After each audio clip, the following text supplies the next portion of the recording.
Hello everyone, I welcome you all in this 4-week lecture series of cognitive ergonomics. Today we are going to address the topic human cognitive abilities and skills. Now, human cognitive abilities and skills is comprised of several cognitive abilities. However, in this lecture series, I will be addressing upon sensation and perception, attention, learning and memory, thinking and language. Before I begin with, it is important for us to understand that how humans process information. The information could be in any form. It could be visual in nature, it could be auditory in nature, it could be tactile in nature, and it could be in any other sensory form.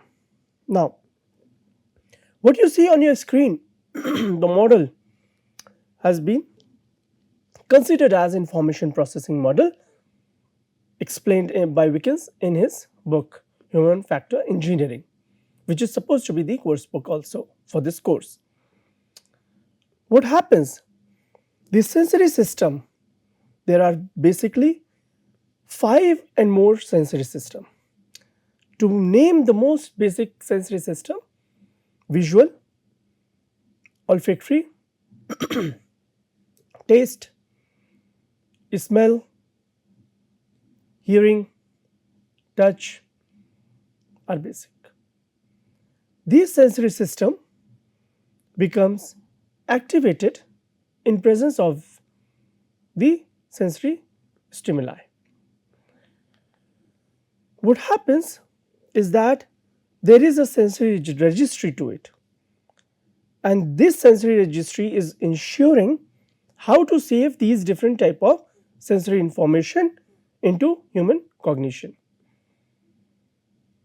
Based on inter-individual differences, these sensory system may uptake, upregulate or downregulate the sensory information. Now, there are 3 different types of processing. One is the top-down processing, which is also known as conceptually driven, and then another is the bottom-up processing, which is stimuli driven. Anything present in the environment, we are prone to process that. If there is a foul smell in the environment, then we are inclined to smell that foul smell. So, from the sensory system, we receive the sensory information and it goes into our registry. So, but once it is being registered, the attentional system starts to act upon which sensory information is necessary, which sensory information is unnecessary and requires unattention or requires late attention. And that is why the early hand selection of information is important. The perceptual encoding is there, which encodes the meaningful interpretation of the incoming sensory information. It tries to save that information coming from sensory registry for the future reference. Then there is a central processing system, which ensures whatever amount of information we have selected, whatever the amount of information attentional system has preference to, get registered for the future preference. And then the final stage is how to respond it. So, from sensory registry, selected information which is being attended to leads towards the perception. Perception is providing meaningful interpretation to incoming sensory information. If you are sensing an apple in the environment, then perception will attach meaning that it is an apple, not an orange or a banana. After that, the response selection is there. Once the response has been selected, then it leads to response execution. How to execute a response. At the level of perception, long-term memory is getting involved. Now the long-term memory is getting involved, which means there should be a recollection of information from your stored memory. And your long-term memory is there to support you, to provide you information with. When we do such registration of information, encoding of information, we categorize the information. And once we do the categorization, we save information in our long-term memory based on categorization. Then there is another stage to it where the thinking and decision making is involved. So from perception, there is a loop going outside, one going to response selection, another is coming to decision making. Some responses cannot be selected so easily. Those responses require decision making. And these responses which require decision making then lead towards the response selection. What could be those situations under which perception is not directly leading to response selection? It could be the task which is novel in nature and which is ambiguous in nature. So the participant or individual is not capable to solve the problem. He requires some decision making. This decision making is taking the help of working memory. Working memory which is active in nature, working memory which is having 4 components, working memory which is manipulating the information. And this working memory has direct uptake from the long-term memory and also constantly maintain and update the information which is present there in the long-term memory.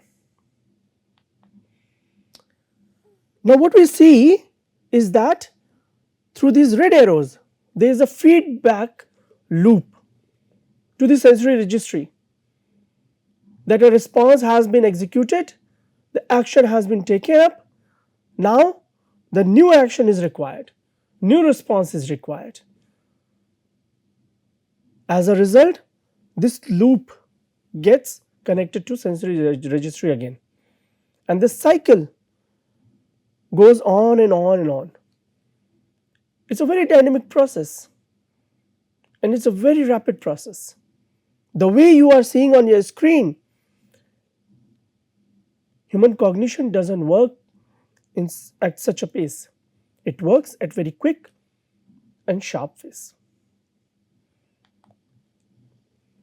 Some basic human abilities and skills which we are familiar with: how well a person sings, how well a person communicates, how well a person manages his time, how well a person executes the task, how well a person solves a problem. All these are human abilities and skills. Not everybody can be a singer, not everybody can be a leader, not everybody can be an administrator, not everybody can be an executor. Each and every individual is unique in its own capabilities and abilities.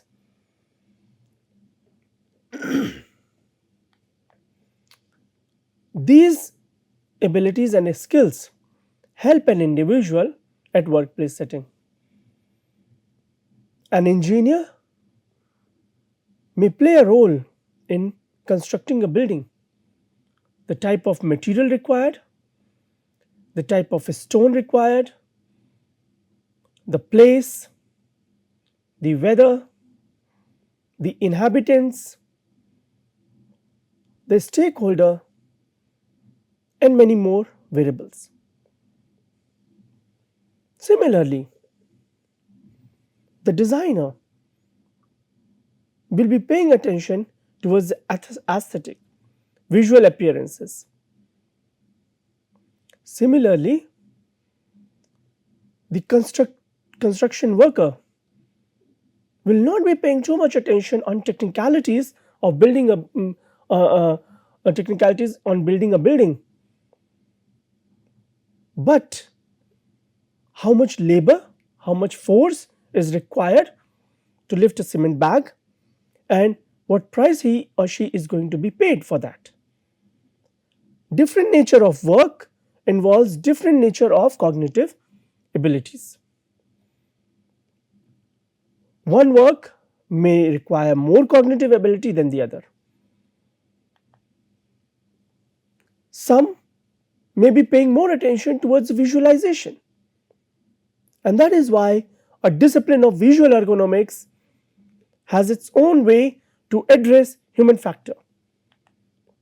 Some people have to make a quick decision before the weather goes bad, before the rain starts and spoils the construction. Some decisions take long time. Building a rooftop, building a penthouse. Some people solving a problem of drainage. Some people may be solving a problem of electrical wire installation.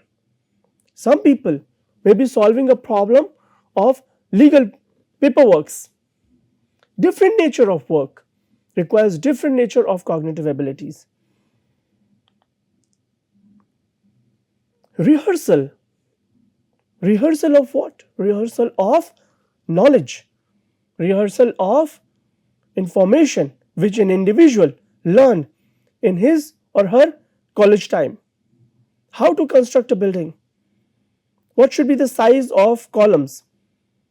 What should be the size of terrace? What should be the height of ceiling? What should be the composite material one can use it? The planning. Planning to lay a brick wall till the planning to complete the full infrastructure. And then, among all these things, understanding the problem, solving the problem, understanding the communication, and addressing the communication. These 6 parameters or variables which you are seeing on your screen, we are involving them in our day-to-day activity. If you take an example of preparing a coffee, then visualizing how coffee is different from a tea, making a decision, coffee has to be taken in what quantity. Solving a problem means preparation of a coffee can be seen as a problem solving. Rehearsing that if you have prepared a coffee prior hand, how you have prepared it and how are you going to prepare it again. Planning the stages, the sequential step which is required to prepare a coffee. Before milk goes or before sugar goes or before coffee goes.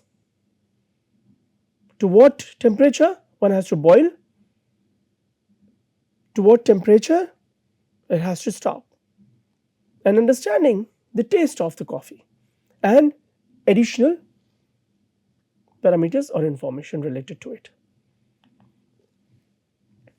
Now let me take you to provide you information on sensation and perception. What is the difference between this sensation and perception? Sensation is only involving our sensory receptor and nervous system to receive and represent stimulus energies. So the eye is sensing the world, acquiring the visual information, but your brain doesn't understand the physical information. The information which your eye is capturing and acquiring and presenting it and sending it through to your brain. Brain understands the neural information. So, sensation is only receiving input from the sensory organ. Then through a process of transduction, this sensory information get converted into neural information. Once this neural information is converted and reaches to your retina, then the meaning is assigned to it. The meaningful interpretation of the incoming sensory information enables you to recognize the object and event. This is perception. So the brain makes sense out of the incoming sensory input from the sensory organ. Now, sensation is basic. Perception involves cognition, where you are providing a meaning to it, where you are thinking if you have seen the object or not, if you have experienced the object or not. If you have seen and experienced, then where, how it is being involved.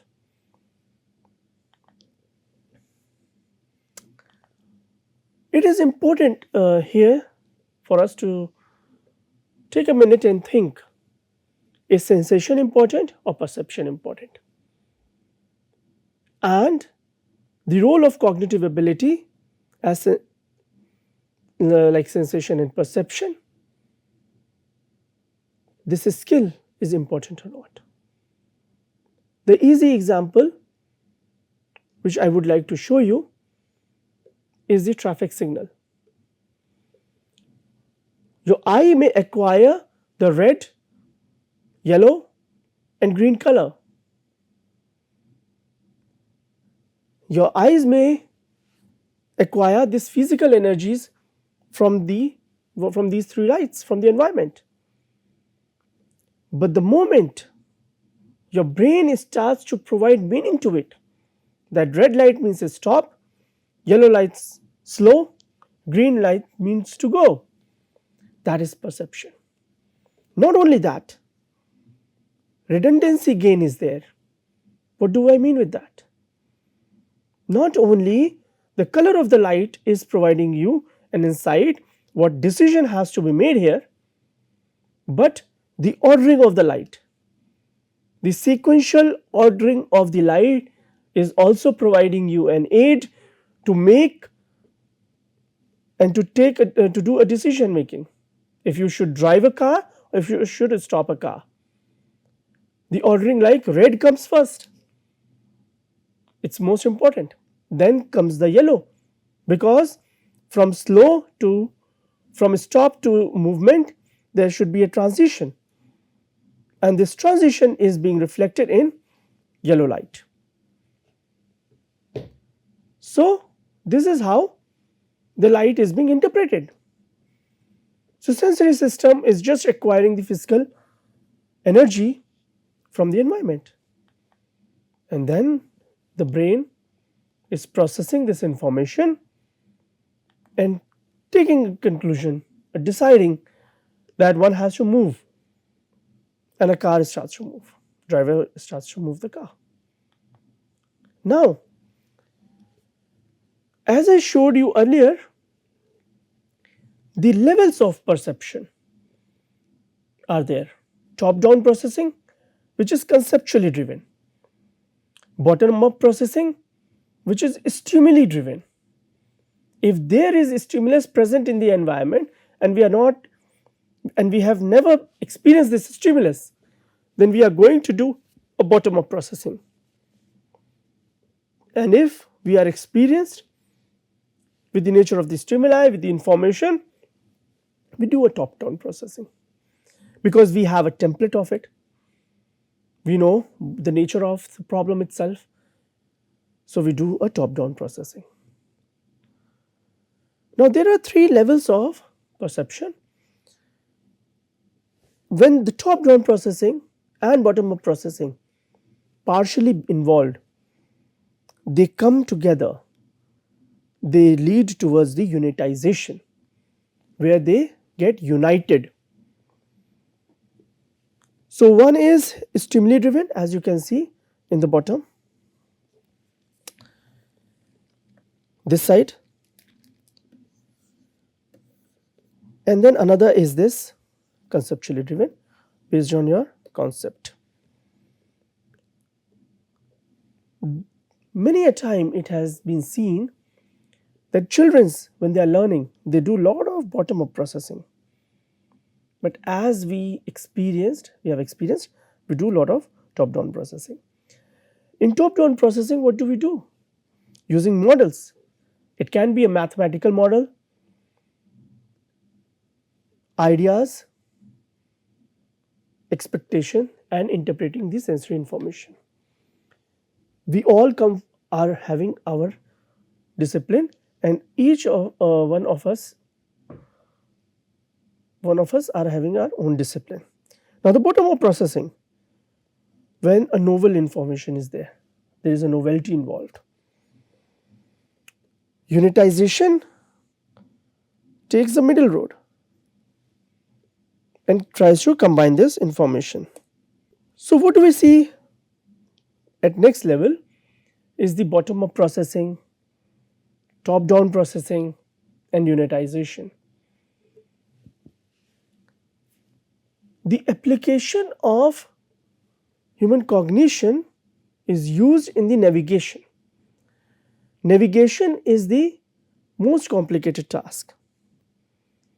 In the navigation, an individual has to navigate a pathway. He has to localize the environment. He has to localize the different stimuli present in the environment. Not only that, in the navigation, he has to remember information. In the navigation, he has to pay attention to where he is heading to.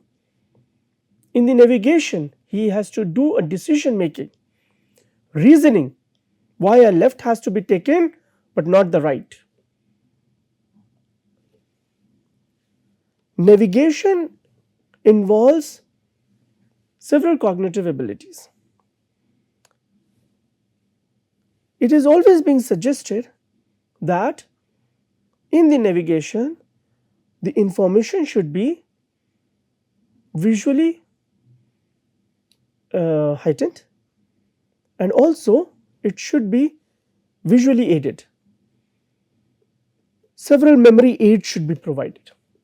Several perceptual aids should be provided so that user can navigate in the environment. A professional driver always minds his gap while driving a car on the road. A novice driver faces such challenges. An experienced driver builds his own mental representation, cognitive map for the navigation, and he may have more than one or two templates.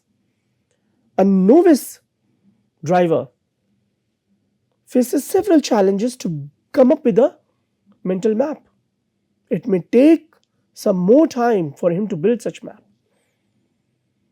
In addition to that, his anticipation of threat, his anxiety may inhibit him, may interfere in the representation of such mental map.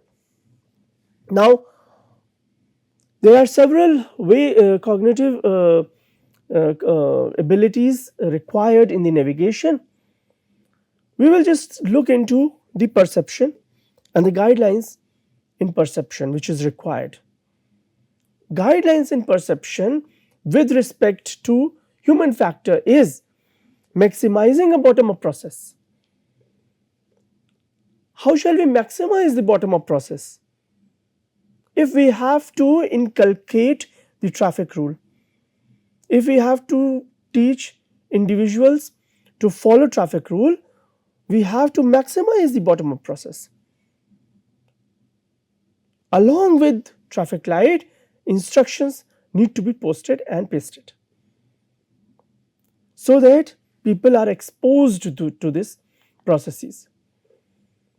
We have to also maximize the unitization and automaticity. Unitization, as we discussed earlier, where the top-down processing and bottom-up processing coming together and doing a handshake.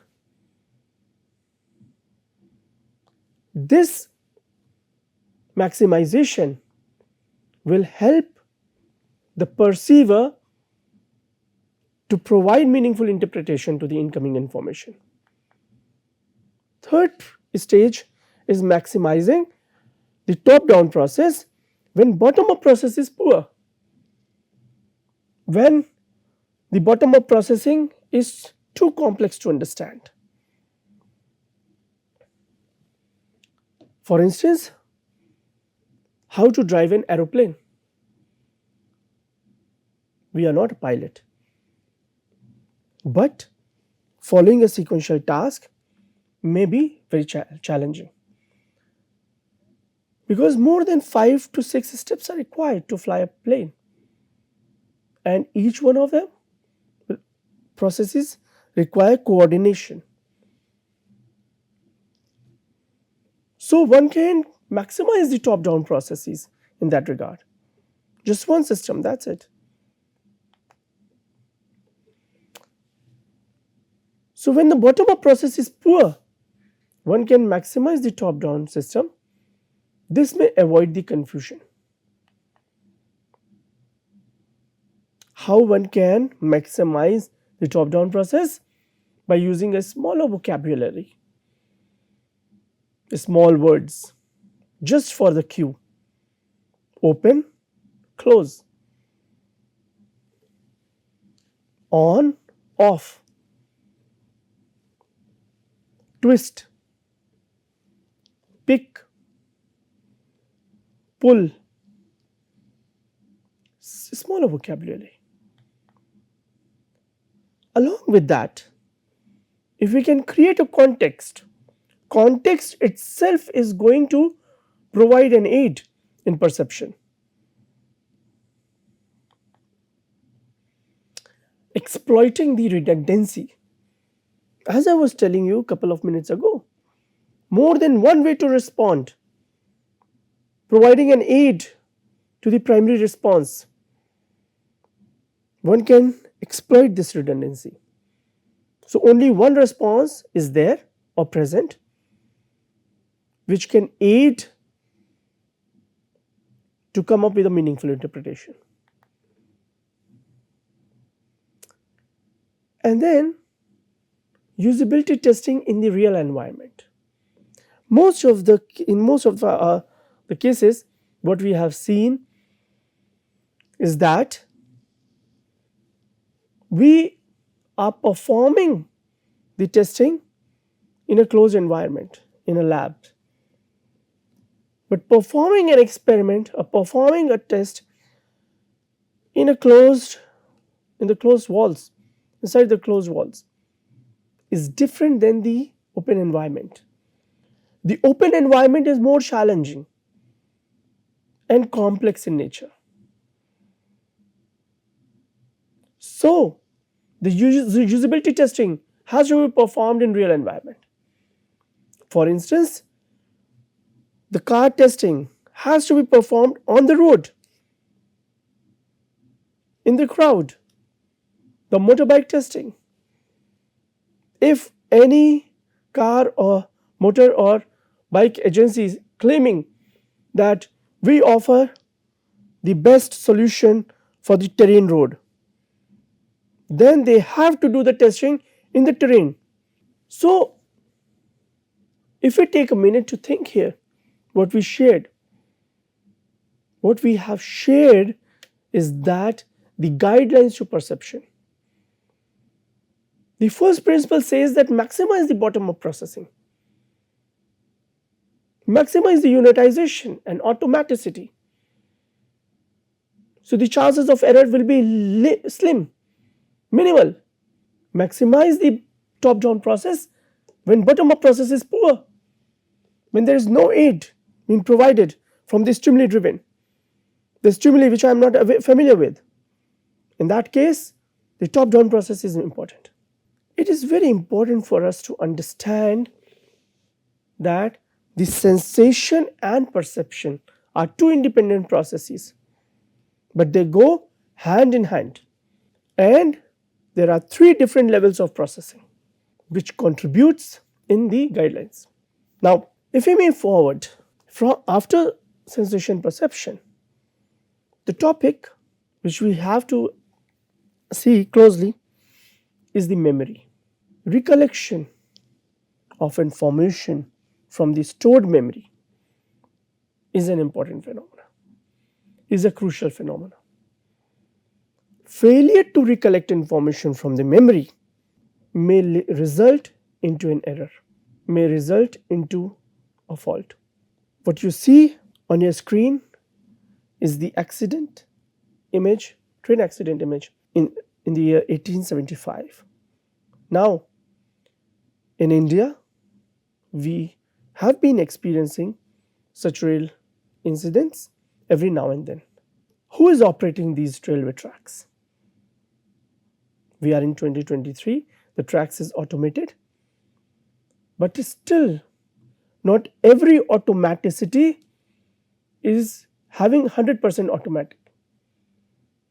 It requires some level of human interference, some level of human involvement is there. And when we are talking about the involvement of human being, person, then we are talking about the human error. And this human error is the result of memory failure. Person may have forgot that he is putting the two trains on the same track. Person do not remember that there is a train on the same track for too long. Person may fail to signal the first train to leave and he signaled the second train to go ahead on the same track. Machines used to fail earlier, but in modern world, humans seems to fail more than the machines. And that is the objective of such courses, to highlight where humans can fail. If they are failing in the sensation level, are they failing at perception level, are they failing at memory level, etc. and etc. So, to conclude the lecture, what we learned earlier is that sensation is a basic process which assess the perception. It provides information to the perception, and perception can be conceptually driven or stimuli driven. Perception also does unitization under normal circumstances. Perception as a cognitive ability assists the human beings in the navigation, in wayfinding, where human beings have to localize the environment, register the environment, and execute the task. Also, we understood that the memory failure indicates the failure of human cognition, which ultimately leads into human error. With this, I would like to say thank you and see you in the next lecture.